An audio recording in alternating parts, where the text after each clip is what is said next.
Hello, and welcome to the Dissing My Ability podcast, where guests and I engage in candid, open, honest conversation about the challenges and triumphs of living with disability. I am your host, Ken Meeker, certified professional coach and the owner of Vitality Career Coaching. I am super happy to introduce my guest today, Sarah Harris. Welcome. Thank you, Ken. I appreciate you inviting me to come and hang out with you. Of course, I am glad you are here. Very excited to have this conversation with you. So I'm hoping that you could introduce yourself to the audience, tell a little bit about yourself, and if you are comfortable, how disability affects you. What you disclose is entirely up to you, of course, but just some context for what your challenges are with regard to disability. Sure. I don't mind setting the stage at all. And you said that word candid, and that can get you in trouble when it comes to me. No, I'm just kidding. As Ken said, my name is Sarah Harris. I am the Director of Programs at Resources for Independent Central Valley, which is a center for independent living here in Fresno, California, right smack dab in the middle. Yes, Fresno is the brunt of lots of jokes. I am totally blind. I lost my sight in a car accident a little over 20 years ago. I haven't let that stop me too much, but of course it's had its ups and downs throughout the years. I still cannot drive, and I cannot read a piece of paper without the assistance of technology, which is really cool. All the things that have changed over 20 years. I also have major depressive disorder, which is not fun. Sometimes, you feel like you want to hide under your desk, under your bed, go off to Tahiti. But again, it's all about pushing right through it. And I also live with Crohn's disease and chronic pain, just to name a few things. So I definitely have a lot of disabilities to diss here. But the truth is, it's all about how you learn to roll with it, as they say, and make good stuff happen. I'm also the first vice president for the California Council of the Blind, which is an affiliate of the American Council of the Blind. And most recently, where I met Ken here, we were part of the Blind Leaders Development Program together for AFB. Woohoo! Yes, we certainly were. That was about a year ago when we met in Louisville, if I'm not mistaken. Yeah, back in Louisville. Got to say it right. Louisville. That's right, Louisville. So I apologize to anybody. It's got to kind of guttural Louisville. Yeah, that was a good time. And just thank you so much for coming on, because this is good. I know this is going to be a good conversation for people to hear. One of the things about you that I've certainly noticed is you thriving in a place that could be difficult, especially because your disability was acquired. What was that like? Was it gradual, or was it like instantaneous from the car accident? How sudden was that loss? Oh, it was instantaneous. Kaboom. My whole life changed. And just to kind of give it an idea of what this looked like. So I was driving home from the grocery store that I worked at. I was actually on vacation, and I'm driving home, and I'm going to make a left-hand turn, and boom, this guy, he runs the red light. He hits my car on the driver's side. At the same time of impact, all the glass came in, the airbag decided to deploy all at the same time, hit me in the face.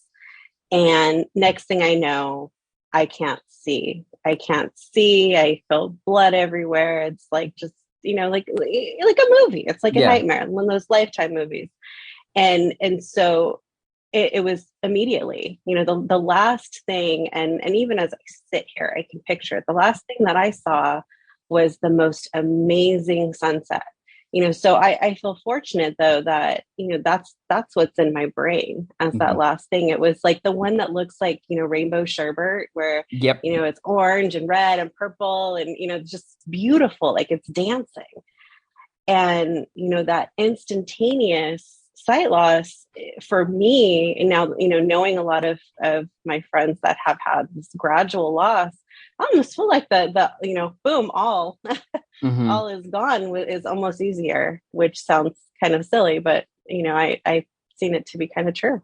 Yeah, mine was also, I still have some usable vision, but it was instant from one moment to the next. It was just gone. This is the Dissing My Ability podcast, and we'll be right back.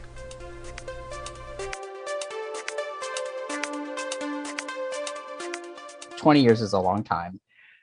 Between then and now, what were some of the biggest hurdles and milestones to get you from that trauma and vision loss to where you are today? Because you certainly don't carry a lot of obvious, call it baggage, but you don't carry that trauma around with you. You're out there, you're, like you said, you are doing all of the things, which we'll talk about later. But how did you get from that to where you are now, where you're doing all the things? It's really interesting. I want to say there's like this nice little 6-7 year like happy medium thing that happens for a lot of us who lose our sight over time or later in life. I was 22 years old, and my whole life was ahead of me, and then all of a sudden my whole life was still ahead of me, but it was just going to look a lot different. And so I did the next most reasonable thing, and I got pregnant, because that's what you're supposed to do. You have a big trauma happen. You're like, dude, I'm going to have a baby because, that's easy. So I, a little over a year after my accident, I had our daughter, Carson, and Carson is now 19, going to be 20 at the end of this year. And I will tell you that she honestly was what kept me moving and going and looking at how I could continue to, be more independent and really make our life, because at that point it was our life, better. So I did like the silly things, I tried to learn Braille, and I did okay. I can play cards, I can, get an elevator, I can kind of read a menu, but enough to be able to label things and so forth. So I did that on my own through Hadley. I, had signed up with the local blind center, which at the time was totally a social place, right? Mm-hmm. So we sat around in a circle and we talked about using a computer, but yet there was no computer. So that was a really interesting thing to be a part of. And, and I learned to use my cane. Didn't learn how to use it as well as, I probably could have, should have, but I just wasn't ready. And that's the honest to goodness truth, is that when they say that you're ready when you're ready, they mean it. And so, I did the mom thing. I was a domestic goddess. I probably had the cleanest house in the world. I don't anymore because I just, life. It's lived in. We're very lived in now. And, it's so funny because, when I look back at, that time, it just seems like such a different life because, we were working together, my daughter and I, to figure out what exactly life had to offer us. Well, she went to school, and I realized like at that point that I needed to get out and I needed to do something, and I needed to share what I had with the world. And because there was still, Sarah was somewhere still deep inside, and I needed to, bring her back out. So I started volunteering at the new and improved blind center. It was still the same blind center, but it was a different name and different things. And we started to teach them classes, and I made some friends, and, I got out in the world. And then all of a sudden I realized like, hey, I should get a job.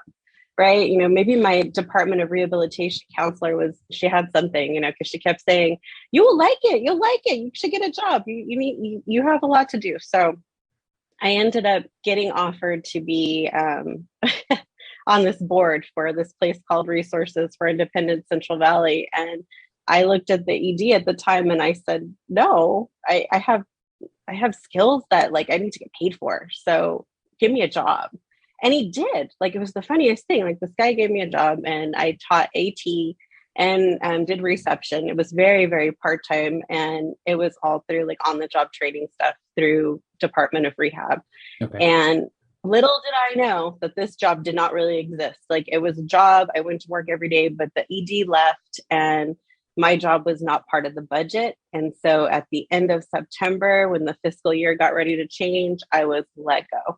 And I will tell you, I felt totally deflated. I was like, no, this isn't cool, because I was going to take on the world and I was going to do all these things. Well, I told everybody at the office, leave my stuff where it's at. I'll be back.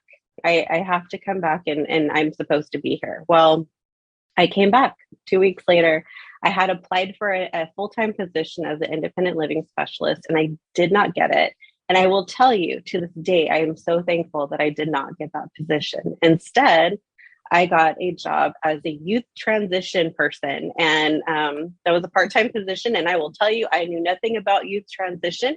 As soon as I hung up the phone from being offered the position, I started Googling, and and the rest is history, right? I just started moving up the chain and, getting more involved and really learning, what my my forte was. And this is Honey. Honey's going to say hi, because I found out that I'm good at putting things together. I am good at herding cats, as they say, and finding people's skills and helping them to find their voice. And, that was just a beautiful, wonderful thing. And, along the way, there's been so much change in technology that, I swear every day there's something new that I learn that's going to make my job and my life easier. And that just blows my mind. Yeah, it's technology. It'll spin your head sometimes just how fast that things change. How long until you actually started working again as for the job that didn't exist? Let me do the math there. Okay, so the volunteer work started probably about 2012. So that was, like 9 years. And then I started working at RACV in 2017. So what would that be? Like 15 years. So like, almost. 15, 14. Yeah, 14-ish. So we'll call it ish. And and that can be very typical, and it's not as typical anymore, because again, all of the good technology stuff that's out there and better training and so forth. But definitely my story is very similar to a lot of people's. Yeah. Yes, I have heard it many, many times, unfortunately, when people encounter disability as an adult. We'll be right back.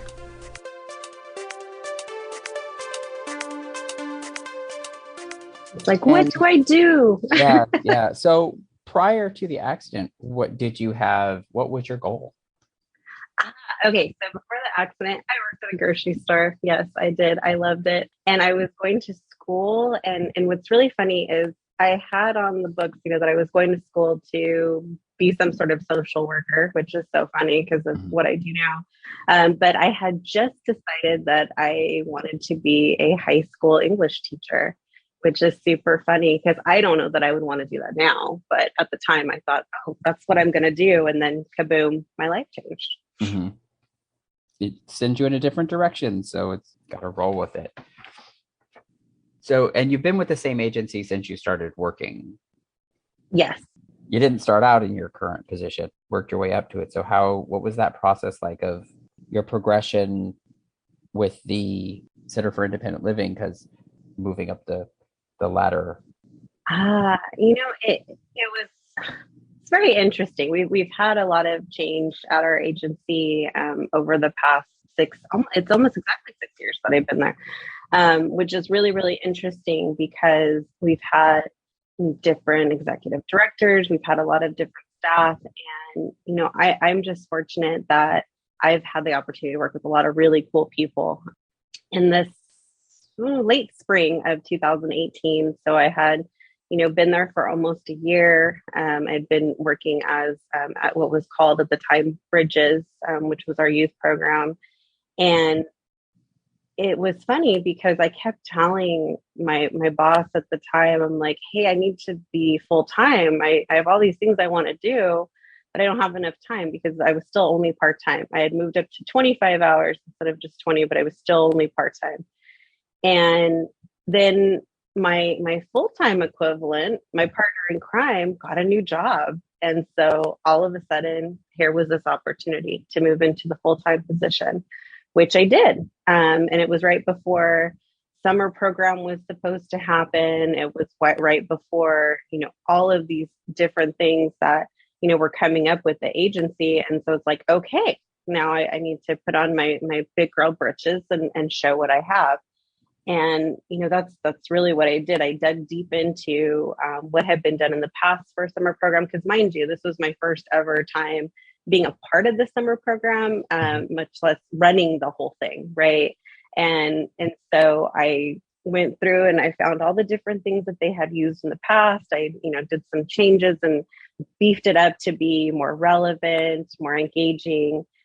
On top of that, I asked if we could change the name from Bridges to Youth Empowerment Services, because it really reflected what we were doing, as we were empowering youth to reach their goals and to, be however badass they wanted to be, and getting them there, was going to be, all up to them, but we have the toolbox to hand over. Right. Mm-hmm. And so that's really where it started, was just rebuilding the program, figuring out how we could be more engaged in the community, more engaged with our youth and young adults with disabilities. And these are all disabilities, mind you, like anything from, someone who's blind like us, to someone who uses a wheelchair, to somebody with an intellectual or developmental disability. I've had some youth come through the program that were hard of hearing, so forth and so forth. So lots of different things. Yeah, so it's not just blind focused.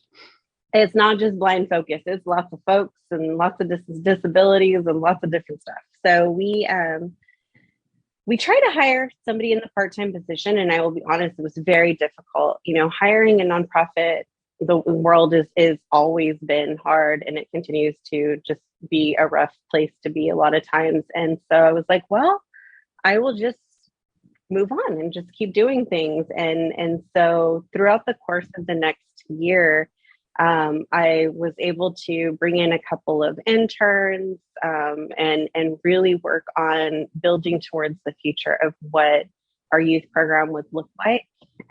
Within that same time period, I was promoted to be a manager, but I didn't actually manage people. I was just managing a program. Mm-hmm. I didn't have any people to manage, which was so funny. And so I just kind of kept moving on with that. And the next thing you know, it was like, oh, wait, let's put you over this program and that program. And in the summer of 2019, our executive director at the time decided to move on to other things. Our current executive director, she stepped into place, and she's been with the organization for a very long time. We were just talking about this earlier today, about 20 years. So I had told her, I was like, if you apply, I promise I will help in any way possible. And so that's really what, we've done. And so it's been such a neat experience, because, we've learned, so much together, and especially throughout the pandemic. I think the pandemic, it gave a lot of us a really interesting opportunity to really show what we can do under pressure. Mm-hmm. And I think that that's something that, I was really able to exhibit in a way that helped my boss to realize that I needed to be in a position where I was managing more from a higher level, and providing less direct service. Even though it's so funny, we always feel like, oh, we're going to get away from direct service. I still give direct service when the time arises, because there's always that time.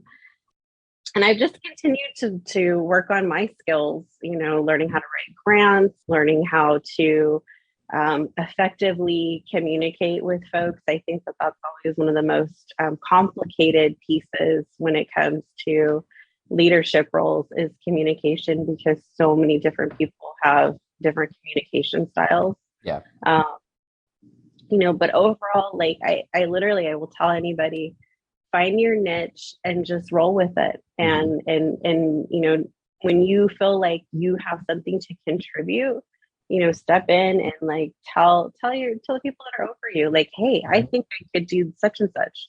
And either you're going to end up like me and go, oh, I should have said no more often. I'm just kidding. Well, that's all. It's just as important to know when to say, what, my plate is full. Thank you. My platter. Yeah. But it is, it's important to learn, that balance between like when to say yes, when to say no. But overall, just know that if you feel you have something to offer, that you are valued, and put yourself out there, and you never know what will happen. I'd like to thank my guest Sarah Harris for coming on to this episode, and we will return with part 2 next time.